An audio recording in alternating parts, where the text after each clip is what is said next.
GM. We're live. Good morning. Good morning. How are you? How's everyone doing? How are It still you? says schedule for me and doesn't say live. Oh, now it does. It now says live. So now Good we're GM. all right. Now we're live. Yeah. This So is the Superchain Spotlight show. It's Wednesday. It's always good to see you, Brock. likewise, yeah, it's always good. It's like the halfway through the week, but also like it's good to catch up and like find out what's happened the last week on the Superchain and catch up on all kinds of various things. So Yes. And what is this that I'm holding? What did you say it was? as a beach ball with eyeballs, but you told me that it was more than that. It's more than It's like a shocked beach ball to me. It's something that came in the mail for me this morning. Awesome. It's an Amber Vittoria Fields, which I love. It's so plushy and delightful. Won it in the Timepieces contest, but That's I think awesome. Amber has a couple of these left, so folks should definitely go check them out. But it got us onto a conversation about what's on our desk. Yeah. As neurospicy people, we need a lot of things, and Me too. Just in case things. yeah. So, So yeah. what do you got? I had to raise you. Like I don't know if it's a raise, but I have a wooden egg for no real reason. There was a Kickstarter, and they're like, "I'm making eggs out of wood," and I was like, "I need that in my life." And then I found out afterwards, like that it actually had utility of like it's weighted on the bottom, and so it can wobble. And when you wobble, it takes about exactly a minute to like come to a full start again. So it's good for a quick timer, like acupressure, but also just like having something that's like natural feeling. And like there's so much plastic, and again, I'm not like plastic's killing everybody. Like, maybe, probably, I don't know, but having something that's like natural, like that I can just hold while like thinking about something, or like just roll it in my hands, helps me like think about things and ideate. I like it. And I said, I see your wooden egg, and I raise you some Farcaster Nouns glasses. That is, yeah. So, and I tapped out because I don't have everything else. I have two infinite objects on my desks that are art, but I can't show. I don't think I can show them as much, but maybe I can. Not an ad, and it might shut off because of the battery. But it's like an infinite runner. It just always runs. It's just a big scene that keeps running forever, and it's just it's a reminder for me. Like why I like the piece so much is it's a reminder for me of like just keep going, like no matter what, just like this character that's running, like all kinds of peril comes their way, but they just keep it just in time making it and just continue to go. So never stop running.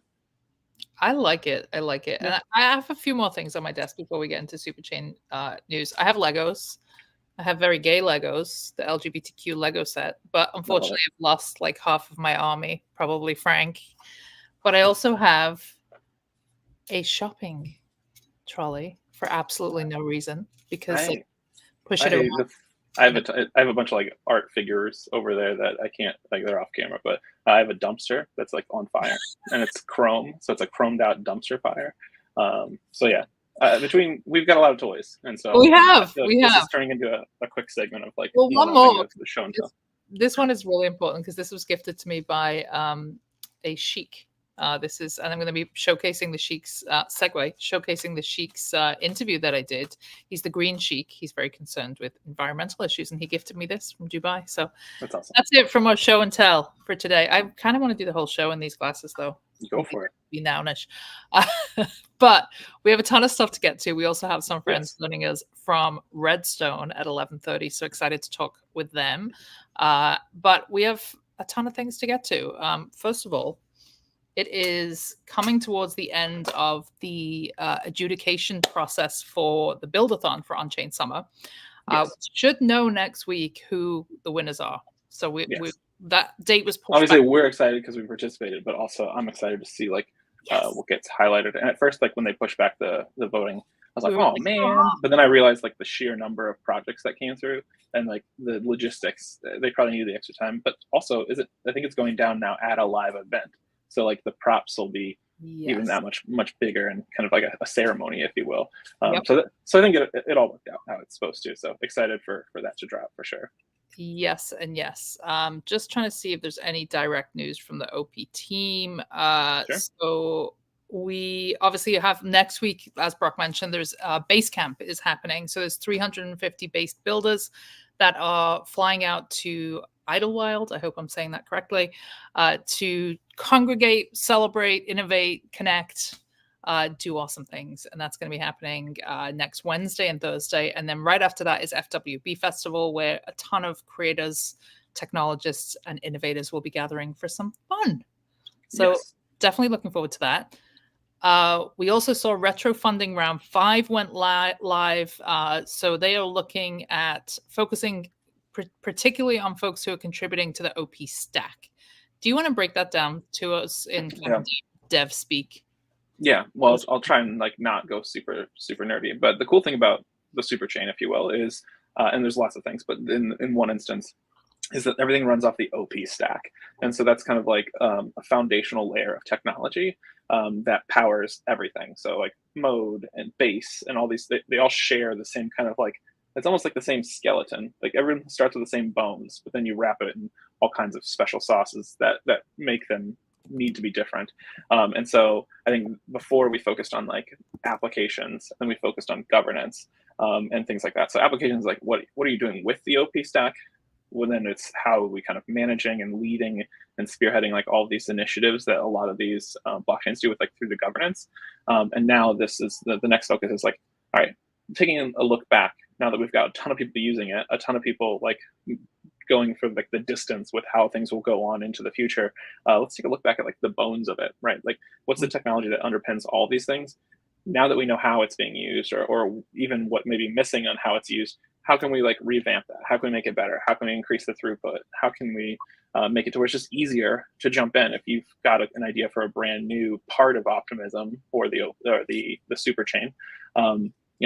How can we make it easier for people to all on board? So it's really looking at those underpinning pieces of the foundation and what can we do there to improve. And so again, I think it's a great effort. It's not going to apply to as many people like everyday folks, but everyday folks will benefit from this initiative by getting the fruits of the labor of what gets funded through this retro grant. So yeah.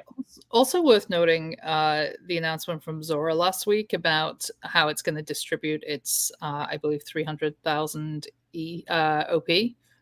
Have they started that yet? Because I minted something and it was like, you're going to lose, like in the little simulation, like you're losing this, but you're getting money and an NFT. And I was like, what? I didn't see that. So I don't know if I was minting Brian Morris's Berry piece that sold out, by the way, which was really cool to see. Like, really, it was a very limited, like it was like 69 because the memes editions, but they flew, and there was people that wanted them that couldn't get their hands on them. So yeah, but still, when I was minting them, I was like getting something back like in money. I was like, that's interesting. So. That's really fun. I will say that I have not seen that on Zora yet, but I will be minting our episode today, so maybe we will see what happens. Yeah. But also, Zora dropped its application. So yeah, is it public, or is it still like you got to know somebody to get an invite? You got to know someone, or who knows. Yeah. I got 3 invites, so if anybody wants one. Oh, nice. I found out that it's currently iOS only, and because I'm a developer, I'm not allowed to have an iPhone. No, I'm just kidding. Wait, this is brand new. You don't have an iPhone? No. What? I'm shocked. My wife does. My kids do. I'm on a Mac. Like I'm very warehouse. Like I'm just like I have to be, I guess, different. But like I don't know. Anyway, it doesn't matter what phone you have. I don't have it because I'm part of some cult.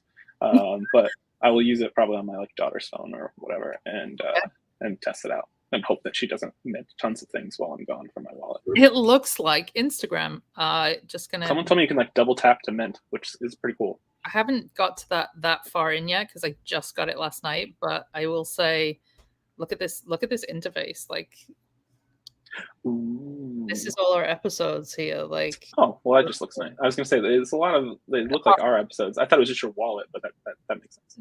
This is the Good News Show, but look at the Mr. Miggles ruining the timeline here. Should we talk about Mr. Miggles? Do you know about Mr. Miggles? I don't know about Mr. Miggles, but I've seen your art that you've been posting, but I don't know the lore, I guess. Well, initiative by Base and Coinbase to get folks active on chain. We saw over 20,000 downloads from the guy who does Song a Day, and he wrote a song about Mr. Miggles, and it kind of went a little bit viral. So just showing additional use cases to kind of bring people on chain. So I think it's exciting, and it's a cute cat. So yeah, I've enjoyed the art, but I didn't know what started it all off. Right. So that's cool. Thank you for filling me in. I'm learning on the Superchain. There's so much stuff's happening. And there's 5,000 OP up for grabs specifically this week for Mr. Miggles generated content. So if you go to Onchain Summer on Warpcast to the weekly rounds, you'll see that it's just designated to Mr. Miggles generated content. So just go make cute cats, folks. Go to Warpcast, post about the cute cat, hashtag Mr. Miggles, and you can be eligible for a little bit of free internet money. I know what I'm doing for the rest of my day. Right? It's like, what did you do for work today? Well, I made a cat photo and got my share of Optimisn tokens. Hooray! Yeah, that I do think that's I'm assuming it's through rounds. If you're not familiar, folks, it's you post within the rules of whatever the channel has kind of dictated, and if you participate and they like approve it through a like, usually you get put into the queue, and then however many people participate, they take the pie and slice it up across everybody, and so it's like free money for just activation of engagement and stuff like that. So usually it's for fun, sometimes it's for building, sometimes it's for bounties, but just tons of cool stuff. So if you haven't done that, it's pretty easy to participate just through Farcaster too. So GM to anyone who's watching this on Rug Radio. We just went live on the Rug Radio page. Welcome. If this is your first time here, this is the Superchain Spotlight show, and we are here to break down all of the kind of top level news stories, spotlight builders who are building in the Superchain ecosystem. If you don't know what the Superchain is, allow my techie partner here to tell you what it is. Superchain is super awesome. Instead of having one blockchain and then have another blockchain and they're competing over who does what, instead the Superchain kind of sat down and came up with what they call the OP or Optimism stack.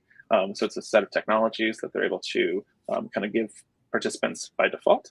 And that's empowered things like Base. Optimism uses their own technology, the OP stack, on their own chain. Zora kind of specializes in NFTs. Mode, and we'll learn about some other ones probably this morning. And so basically, it's the way that I like to describe it is kind of like a theme park, but underneath, it's the same foundational pieces that allow multiple theme parks to kind of be spun up really cool, and then just focus on what their special kind of niche is. And we all benefit as we can all come in to celebrate, and we get things faster and more stable, and they work together better. So like bridging's way easier, things like that. So cool place to be. Lots of things are happening, and it's very much more collaborative instead of like we're going to kill Ethereum or we're going to do this. And it's still got the underpinnings of Ethereum because it is an L2. But yeah, come have fun on Superchain. And I also just want to give a little shout out. Tonight is the official Base meetup in New York City. If you are in NYC, definitely come by. It's at Station 3. I'm going to be talking on a panel with Carolina, who is a great builder and founder of Bruja. And we're also going to be chatting with Kunal Sood and Punacha Machaya from the Chopra Foundation. So it's going to be about Web3 and wellness. And it's all centered around Base. So definitely stop by IRL if you're in New York City. That's awesome. When you told me that you were doing that, I was super excited. I love hearing about all the things that are not only happening as like a whole, but then everyone's kind of getting these like little hubs nearby and working together, sharing, and not only just like what we're doing, but also sharing like collaborative. Like I've heard so many times where people have shown up to an event and they leave and they're like, my idea that I was building on is now that much better because other people kind of chimed in and stuff. So for me, it's very cool to see go from like the early days where it's like, this is the mountain that we're all standing on and declaring nothing else can exist, to now we're actually doing things that are having like real world applications and real users kind of popping on, and sometimes not even knowing that they're doing things on chain, but getting the benefits of it. Like they don't have the friction, but they're getting right to the fun. So super cool to see. Very excited. So I will report back tomorrow. And also just to mention that we have some crazy schedule this week coming up. We also have tomorrow, we have Ray Isla joining us for a live performance. She's building on Base as well. And then we have our friends where are our friends joining us from tomorrow? We also have, who do we have? We have Cyber's Social Summer. So we have Benji and the folks from Cyber joining us. I don't know whether you can make it, Brock, but it's going to be a party. So we'll see. We'll get to it. It is a busy week for us. So yes. See, and then this is why I should have toys on the desk. But go ahead. Oh, no worries. I was going to say that there's also like some things popping off next week. I think Moxie is like a new token that's kind of trying to change the game. There's been a lot of people groaning about some things, but this one does seem to be different. I think like a couple of weeks back, we talked about like the tipping culture kind of needing to mature in some ways to be just more sustainable, more realistic, and like its use cases and things like that. And so this one seems to be going at it a little bit different, where there's like an airdrop, but there's a vesting period, and then you can, if you don't want to wait, just sitting on your hands, you can actually go and buy like almost like shares in a creator, and then they get funds and a portion gets distributed to you. So it's a little at first I think it's a lot to kind of digest, but there's a lot of good roundups on there, and so we'll see what like the meta ends up being, and just it'll be interesting. I think it'll be a shakeup for, in the best of ways, for how people to participate. I hope longer term people will just naturally do what they do, and everyone kind of just gets a little share, a little slice of the success of everyone. And so we'll see what happens. But this one does seem like a new take on some of the things that we've seen, and we'll see what happens. Also worth mentioning that we have an accelerator that is going to close for applications this week, so on Friday. And that is if you are a nonprofit, if you're an individual, if you're a cause, and you're looking to fundraise on chain.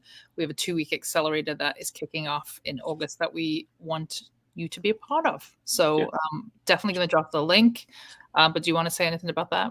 Well, I go. Just first of all, it's free, and so like there's no risk involved. You don't have to sign over anything or whatever. Which is, we've started a platform that we hope to be the easiest way to give and receive on chain, and we're just constantly, like, I'm pushing features like night and day. It's still kind of ramping up, so there's a little bit of sawdust that's settling. So if you jump on and something's weird, probably fixing it because we're flying very fast. But yeah, it's called Help. And this accelerator basically will be, instead of you signing up and like doing your best, which we hope is also fine, this will be a little more hands-on. We'll kind of explain features. We'll ask a lot of questions as things go on. We'll also help amplify and just try and make your campaign the easiest possible and successful that we can. But also, if as we're building things, something's frictiony, then you'll be contributing to giving us like what could be the next core features as well. So it's kind of a symbiotic, like help us help you help other people too. And so if you're interested or you've got a cause, we'd love to have you apply. There's only 25 spots, but I would rather you apply, and then at least maybe there's another accelerator after this one that we can slide you into. So don't be afraid, but also jump in if you can or want to. And I think what would be really cool is like, and again, we're like kind of building the plane in the air right now, but like at the end of the accelerator, we can maybe pick 1 or 2. I don't want to say winners because everybody's a winner for participating, but we can pick a few that we can actually maybe bring on the show and spotlight and help them get some more eyeballs on their project. So yeah, and the goal is, again, it's even Help in general is free. There's a percentage if you make money that comes to us to pay for gas and other things, but there's no like where you have to, if you're not successful, you don't need to worry about, well, you still owe us money or anything like that. The goal is helping people, not like extracting. So yeah, it is risk-free for the accelerator and Help. Yes, so you can actually start a campaign right now, send help to XYZ, but there is a different link to apply for the fundraising accelerator, but I will drop that below the video.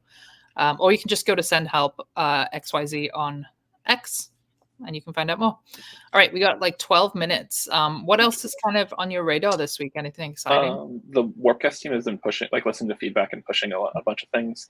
I think that one of the major ones was like when people on board, it used to be like, hey, welcome to the platform. You're following 80 people already. And you're like, who are these people? What do I care about their content? And I get that, like, I think that they were doing that not to like propped up their friends, boost followers or anything like that. I think it was, no one wants to show up and see an empty room because you haven't, like, the app and the algorithm doesn't know what you like. And so what content, it's almost like shooting at just firing everything at you, which might turn some folks off. And so they've changed it based on some feedback to where now if a new user signs up, it asks them something like, what are you interested in? And then it tries to find, like, I think its services probably based off like top channels, and they've been asking a lot of questions of like, who are the best people you follow? Who's the best people for music discovery? Who's the best people for this? And I think by doing that and crowdsourcing some of this information, it's going to probably continue to contribute to make that onboarding experience better. But yeah, so what are you into? And then from there, it's like, here's some creators you might want to follow. Here's some channels you might want to like jump into. And then it gives you, again, probably still more general, but then over time, as you start to grow within the thing, so I think it's a uniquer, or not uniquer, but it's a more adjusted approach that I think will be less weird for a new user to go like, why do I have 80 followers? Like, or like, I didn't follow these people, like, which some people like complained about. So this I think is hopefully a good experiment to run. And yeah, so that was a cool thing with Warpcast, and they just continue to kick out more and more features. There's a bunch of like cast action stuff that's coming down the pipeline, blockchain signatures, things like that. So that's awesome. So if you're not on the Purple app, there's plenty of compelling reasons to get over there. Well, especially like you can post pictures of cats and literally get paid. No other platform that I know of does that. But still, yeah, we don't.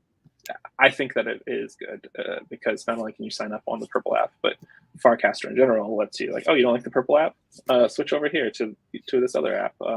So yeah, and then you don't lose your followers, or you don't have to like restart. It's restarting to join into the Farcaster ecosystem, but there's so much I think upside to it, especially if you're already on chain and doing things where it just makes sense. Sorry, I don't want to just keep rambling. There's a couple other things. There is. I'm just trying to find our list now, of course. I mean, we've seen a ton of activity from Coinbase. We also have a Doodles announcement coming up. We may have Doodles on the show on Friday, but that's TBD. But a lot of big projects. I'm also hearing some rumblings in the background from some non-Web 2, Web 3 companies that are potentially doing some stuff on Base next month. So really cool to see them just thinking about onboarding the masses. Definitely check out coinbase.com/Onchain Summer, I think. Yes. Where you can get a summer pass. And I think they've had over 100,000 people actually grab that summer pass, and you can earn points by minting different things, participating, spinning the wheel, doing all these different types of activations. So that's cool to see. But anything else that has been on your radar this week? Oh, what about Brian Morris? Let's talk about Brian. Well, I did say Brian Morris is awesome. He's a friend and amazing artist. But I think we said he had that drop that sold out. It wasn't instant, but it was pretty dang fast. Like there are people that I was like, hey, check this out. And they're like, oh, what? I'm not at my computer. Can you please don't mint them all out? And then they're gone. I grabbed a couple extras for friends that needed them. But I missed it. I'm a little. Oh, I can. Well, hey, I can send you one. But yeah, and then Brian not only does he, the cool thing for a lot of his pieces is not only does he like release the piece in its filed form, he also does this like line by line thing. And for a while he did an NFT project where you actually like are a participant in it. And so it was almost like holding like weekly spaces where you throw out ideas. And he started with like one of his, like it started with a simple squiggle. And then it evolves into like all these different ones. One was like a robot. One was very similar to like a Marvel Venom kind of outlook. One was like all made out of water and like a surfing kind of thing. So yeah, it was really cool to see, but like his process on how he does his pieces and stuff and the methods, like, so it was like participating in creating something, learning skills, but then also being able to ask questions and like push in different directions collaboratively. And then at the end, you get the final piece and whatnot. And there was a couple different colorways. So just, I appreciate somebody that maybe is not, and again, not saying Brian doesn't know any technology, but like not a dev, but like pushing NFTs and pushing other things and like the creative side beyond what the norm kind of is. And so it was just another piece that he kind of did that's just, he and I got to work on the Berry game for the Berry token, which was cool. And this was just like an extension of that. So I think it's just cool too, when you find a community that you just vibe with and create within that kind of that area, and the community enjoys it. They like the artist gets the rewards off of that too. Plus just the act of creating and doing is pretty cool to see. Love how Brian's brain works. That's hard to say, but he's just such a thoughtful creator, and definitely missed this yesterday. But I'm excited to kind of. I have at least one extra that I can push your way to your wallet. The last thing I think that was on my list, at least, was just a reminder that Superfest is still going on, as well as all on-chain summer, and so there's more rewards over there. I forget what the total bucket of rewards was there. Similar, I think it was like 1 million, 2 million. So it was a lot of OP that's up for grabs. Yep. And so if it is DeFi, and so it can seem scary, but testing the waters out, simply just jumping into some stuff, can earn you some Optimism tokens, as well as whatever happens with your DeFi stuff. So if you haven't tried it already, at least just check it out and see if any of it's for you. If not, no big deal. But yeah, and they've got different. You can earn different NFTs the more that you do things on all the different pieces of the Superchain. So who knows what will happen with that? Yeah, I was looking to see. For some reason, I can't see my bookmarks on the desktop. Here we go. There was an update on activity that I saw. Yeah, so Amanda, who's head of marketing for Optimisn, shared that Superfest is absolutely crushing it. The TVL across Superchain has increased over 13%. That's over 330 million since the start of Superfest. Wow. So, folks, yeah, it's pretty impressive. Daily average transaction volume is 4.08 million, and that's in dollars, not in OP. So yeah, go check it out, superfest.optimisn.io. We will, of course, drop the link below, and you can go. There's this whole cool activation with wristbands as well. They've really kind of leaned into this idea of. I think it's the whole like the fest where it's like a festival. Yeah, I like, and even like if you scroll down a little bit on this, it looks like it's like a concert poster of like who's performing and stuff like that. So they very much leaned into like that. But I think it's in a way it's true. It's like everybody here is like the rock stars of the Superchain, and you can go and experience all of them and have fun and drag stuff around. I have to say that the like UX UI, the design, the brand has been so fun for like. There's definitely kind of a thread between On-Chain Summer and what the Optimisn team are doing here, and it's just really well done. I'm excited, and there is something really cool that they are building in the background for September that I cannot talk about, but it's going to blow this out of the water. So we just keep your eye on this show. Excited already. You already know, but I can't say what it is. I don't know if I know what it is, but anyway, I'm excited. So much is happening that I don't know. You maybe do. It's nothing to do with the Legos. But anyway, what else? We got 4 minutes until our special guests. Is there anything for me? It's like 2 minutes, but maybe my clock's off. You're right. Poly market. A lot of people are diving. It is gambling. Like you're betting on if something's going to happen or not. So it's gambling, but because, and again, don't care about politics much, but like you can bet on who you think is going to do things, as well as many other like real life events. Tell them about your bet, Brock. I made a dumb bet. Well, I went purely off odds. I was like, you know what? This is stupid. Like it was so slanted to one candidate to win that I thought it was biased to where it was just like for the memes or whatever. And so the odds on the other side were insane. And so I threw like $100 and some odd at it. And the next day the person got sick. And so I was like, oh, okay, I just lit that money on fire. I mean, I was treating it that way anyway. But yeah, but I was definitely in a different country when I placed that bet. Yes, exactly. But yeah, it is a thing. But the news is, I think MoonPay just announced like a partnership to do like crypto onboarding on ramp stuff. So it's just cool to see the growing ecosystem to make it to where this is a thing that people choose to want to do, and now it's becoming even more approachable for like normal folks that maybe aren't like into crypto yet, where you can just use MoonPay. You still have to KYC, but it is there for you if that's what you choose to do. And so I think with this election cycle, just that's going to continue to kind of be a boom, where as lots of things can happen, and so we'll see what happens. But people are choosing to put money behind their voice, and we'll see what do whatever you want to do. But it exists, and now it's even easier. So yeah, official announcement from MoonPay came this morning that they are the on-ramp, off-ramp for folks to use credit cards to participate in the Polymarket ecosystem. And so many moves from Polymarket. Also really interesting to see last week that Nate Silva joined the Polymarket team. He wrote the book, The Signal and the Noise. He is the guy on stats and analysis. So very exciting to see kind of the flywheel that is kicked off with that. So very cool. Yeah.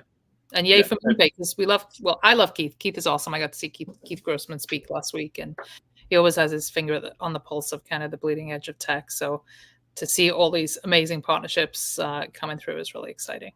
Yeah, totally. Do we have our guest yet? Not yet. We got 1 more minute. Oh. According to the broadcast, but let me ping them and make sure they have the right links. Yeah. So sing or something, or whatever you feel. No, I'm not going to sing. I'll rap. No. Wait, we got our guest, but if you want to... I'm not going to rap. Okay. All right. Let's welcome our friend, Alina. Hello. Hey. How's it going? Good morning. GM. Welcome. So you are joining us a little bit multifaceted in your background here, Elena. So do you want to just give us an intro and tell us who you are? Yeah, for sure. And I think we're also waiting on all various, but if we're live right now, we can just hop it in. We are very live. Yeah, let me also just ping him and remind him that this is happening.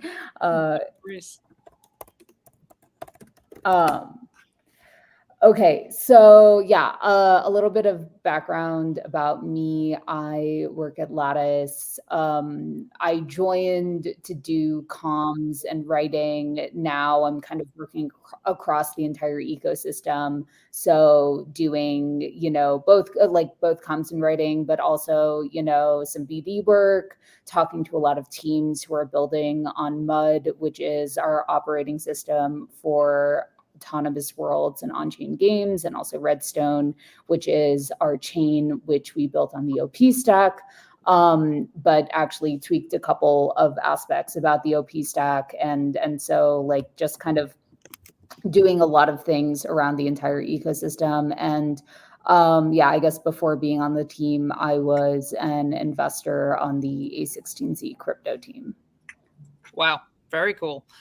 So let's kind of get into some of the nuance of what it is that you guys are building. Can you define what an autonomous world is for folks who perhaps are like, what the heck is this? Yeah, so autonomous worlds are this idea that's been proposed by Lattice's co-founder, Ludens, and about, I think it was like 3 years ago or 2 years ago, he wrote an essay kind of defining autonomous worlds. And what we say they are they're worlds that kind of have a life of their own, and people can deploy things autonomously on top of them. And, you can add plugins and mods, and, it feels a lot like the real world where you have this sort of baseline rules of physics. And then on top of that, you kind of have, a fully emergent world where like something that our co-founder Ludens likes to say is like, the world didn't, spawn into existence and, the rules of tennis were suddenly there, but, using the rules of physics, using these like very, very kind of elemental laws, you can have tennis, you can have international commerce, you can have, all of these things. And so the idea is that like autonomous worlds exist on chain. It's good that they exist on chain because like the real world, there is no kind of, unless you're a religious person, there is no higher body that is mandating what's happening, like people exist and act very autonomously. And, from that, you just get all kinds of emergent behavior. So it's this idea that like the digital world has just as much consequence, just as much resonance as the physical one. Incredible. Awesome. And welcome, Alvarius. I'll throw it to you, Brock, for the next question. Yeah, well, I heard you mention Mud. And so for our audience that maybe is not familiar with what that is, can you share a little bit more about what that is, how it fits into autonomous worlds, and maybe why you built it? Oh, anybody? Yeah. I lost the connection for a second, but I think you were asking about Mud. Is that right? Yes. Yeah. Like what? Because some of our audience might not be up to speed to like the whole picture, and so like what Mud is. We'd mentioned it earlier in one of the responses. Just what that is, and maybe how it fits into the greater picture. Oh, my connection is really bad, actually. Crazy. Are you still there? Yeah, we are. If you want to go audio only, if that helps, that's fine too. Cool. Okay, I will. So it cut out again when you repeated the question, but you were just asking about Mud, right? Yes. Okay, cool. Yeah, so Mud is basically our framework for building autonomous worlds. We essentially started, so maybe with some historical context, we started working on-chain games around 3 years ago. So we originally found Dark Forest, which was one of the first fully on-chain games. And I mean, what that means is basically all the game logic lives on chain in a smart contract, and then you have a client that interacts with the game through the smart contract, like by sending transactions and then synchronizing the state.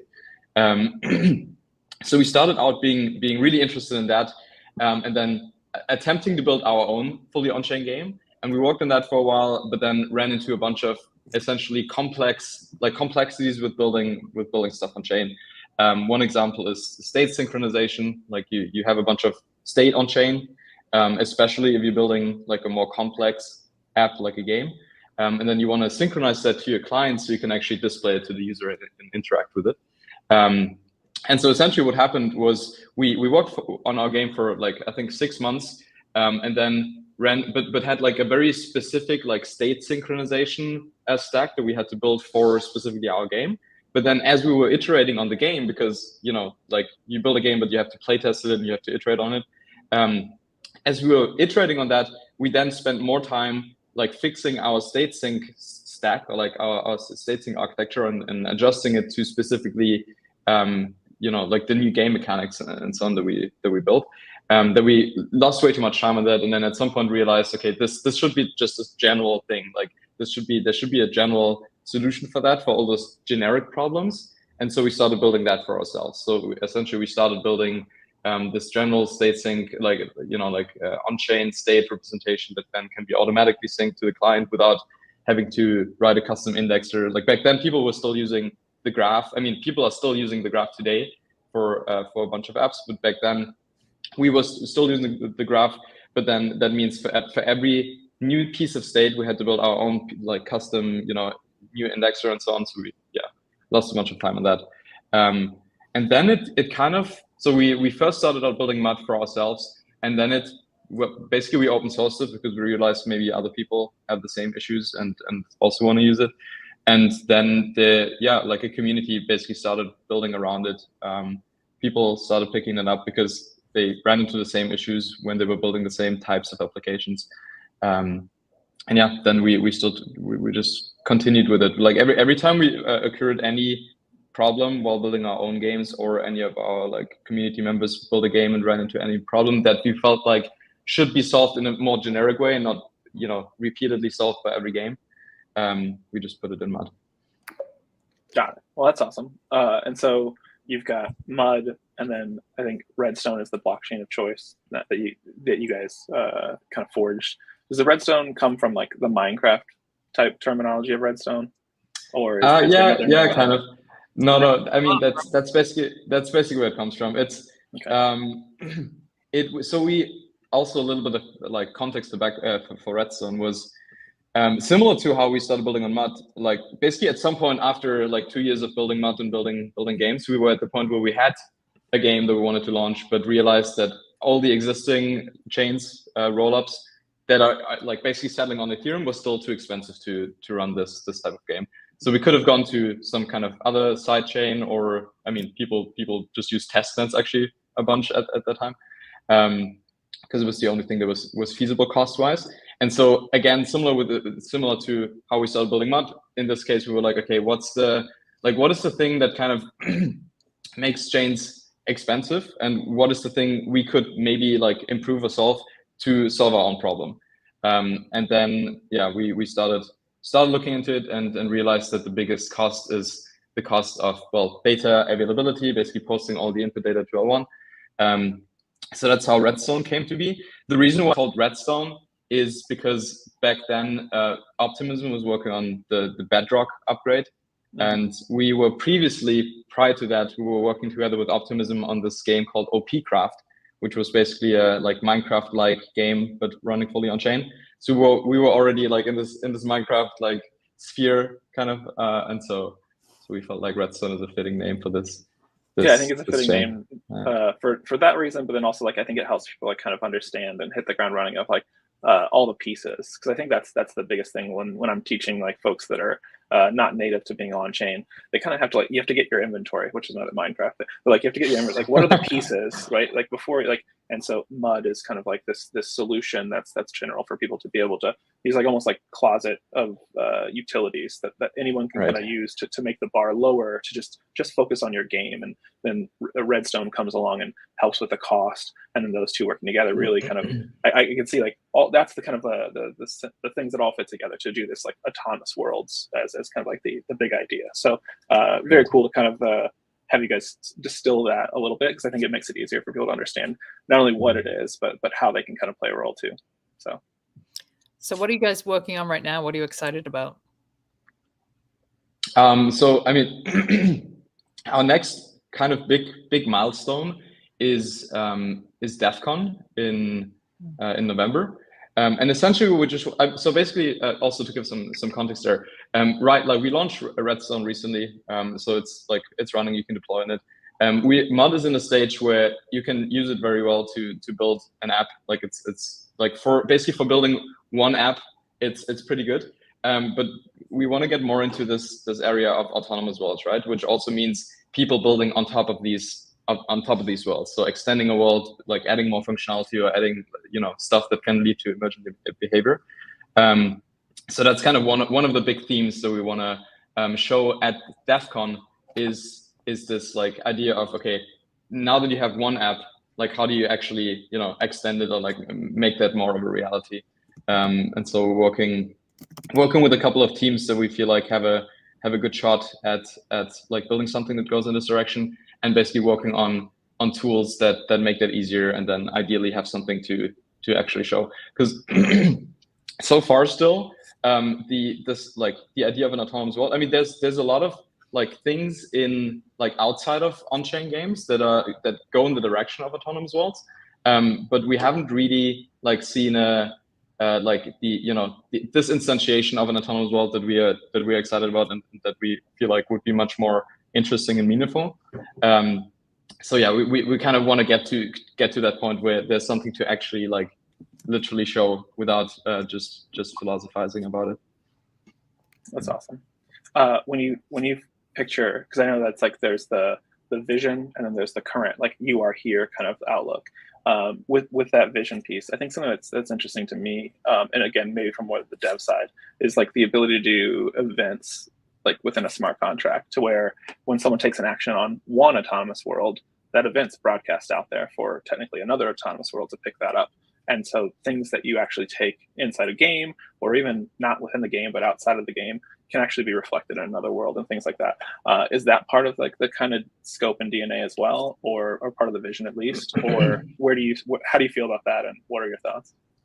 That's interesting. Yeah, I mean, so you can like I can definitely see that happening off chain, in the sense that something happens on chain and then different like apps can sync the state and have clients to interact with multiple of those. Is that what you're thinking about, or were you more thinking so I take an action that's like a transaction on a smart contract, an event is emitted, and so you kind of have a story, like a history or a lore of everything that's happened within that smart contract. Right. Now, is it tangible, or the best approach to probably like just pull live from the chain every time? No, I think that you need somebody that would actually like be that storyteller, if you will, that then makes it a digestible API for anybody to then interact with. But you still have the lore as chiseled out through the smart contract, right? And so I think that that's interesting. If I'm playing like a racing game and I win the World Cup or whatever, I don't even know sports, so sorry if that doesn't make sense. But I do something where I've done a thing, and hooray. And now I go into this other thing, and some NPC is like, oh my gosh, he's a champion, right? Like that, I think then now turns it into like these connected worlds. And because it's all on chain, you can totally kind of start to build that, where the lore, the history of a player kind of echoes out, and it's all on chain, it's all immutable. So like, is that? It's very interesting that you say that, because that's basically what Mud enables, in the sense that Mud has this like default storage layout, which means you don't have to define getter functions, for example, on your contract, but rather, if the contract is using Mud, you can just access any piece of state within that contract via default getter functions that are automatically on every Mud world. And you can even the schema of every storage slot basically is also stored on chain. So you can essentially, by just having an address of the contract that's using Mud, you can automatically like directly interact with it and read all the state, and even read the functions that are registered on that contract, to even like call stuff on it dynamically. And you mentioned like somebody should be the one who then indexes that and puts it into an API, and that's also something that Mud enables, and we're building it as well. That's awesome. So basically, what one service that so we already have an indexer, but we're like one piece of it that we're improving right now is essentially the indexer is already automatically indexing all the state of all the Mud worlds on the chain. and you can basically fetch any like table, like storage is organized in tables in Mud.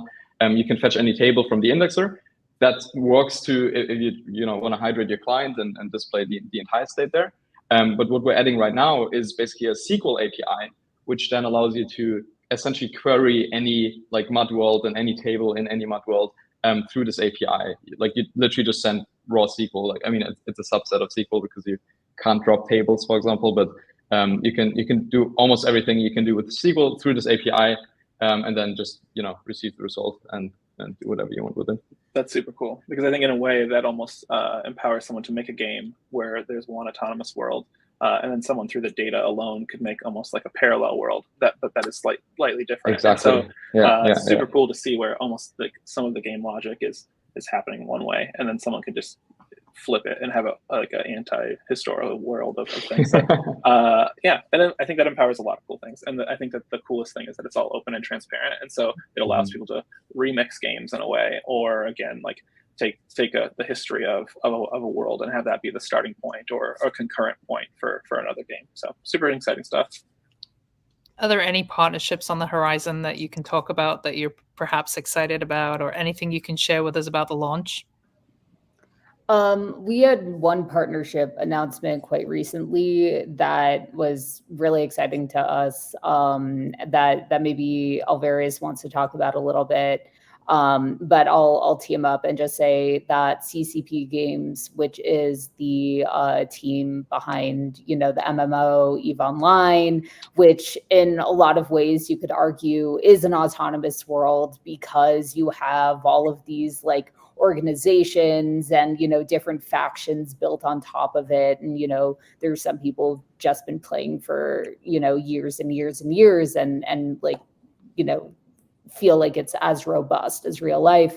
Anyway, all this is to say CCP Games, the team behind EVE Online, is now building an on-chain game, and they're using Mud, and maybe Alvarius can talk a little bit more about that. Yeah, I mean, I think we're excited about that collaboration for two reasons. One reason obviously is because it's a big studio, and EVE Online is super successful and goes very much in that direction, and that vision of an autonomous world. And Hilma, the CEO, is very aligned on the vision of autonomous worlds and wants to make this new project basically that thing that we're also excited about. So that's the one piece. But then also the other piece on a more technical level is it's just a great collaboration in the sense of we're working very closely with them, with the on-chain team, and it's great feedback, and it's a totally different scale of problems that they run into versus the more indie community kind of that we have going on in like on-chain games right now, or autonomous worlds. So yeah, it's a very good feedback and very productive as well.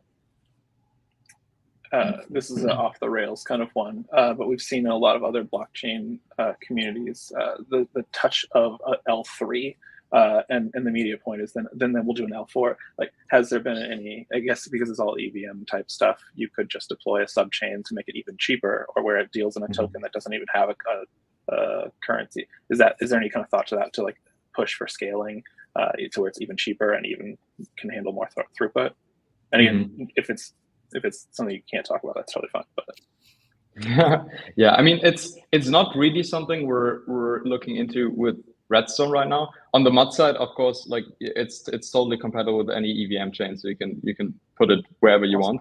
But yeah, we're not really it's basically on Redstone. We previously I mentioned, we built Redstone because we wanted to solve our problem of where do we deploy these chains in a place where it's cheap enough to run them and actually have a lot of throughput, but still you're settling on Ethereum and you can bridge over and everything. And now with Redstone, and we basically have that, and there isn't really another problem right now for us, at least. And so until we until we run into the next bottleneck, I don't think we'll. I think Brock, also another way to answer your question is Redstone is actually not vanilla OP stack. Yes, we are part of the Superchain, but we actually contributed what's known as alt DA mode to the OP stack. And that basically, like, instead of using blobs, you use an external DA provider. So that's everything from like IPFS to S3 to, you know, Celestia or Eigenlayer now. And so that was kind of like a mode that we enabled, and basically it's like you use off-chain data, or like not on, you know, blob or L1 Ethereum data, and then you post data commitments. And so with that in mind, like, we've seen some like blob congestion start. And for us, like, blob congestion is just not a problem and not an issue. So the necessity of like an L3 is maybe a little bit less dire for us as a result. Yeah. For sure. We've talked about that before, and that was like a big unlock for a lot of potential throughput. So it's cool to see all these different variations of options for people that are building games. So it's cool that you guys have got almost kind of all the components possible and making it easy for folks to spin up their own autonomous worlds and create, and instead of getting caught up in the friction of creating the thing needed to create. So that's awesome. Yeah. So guys, anything that you would like our audience to do, any action that you would like to encourage folks to take, or how can people support you? Yeah, I have a couple, but I'll let Alvarius.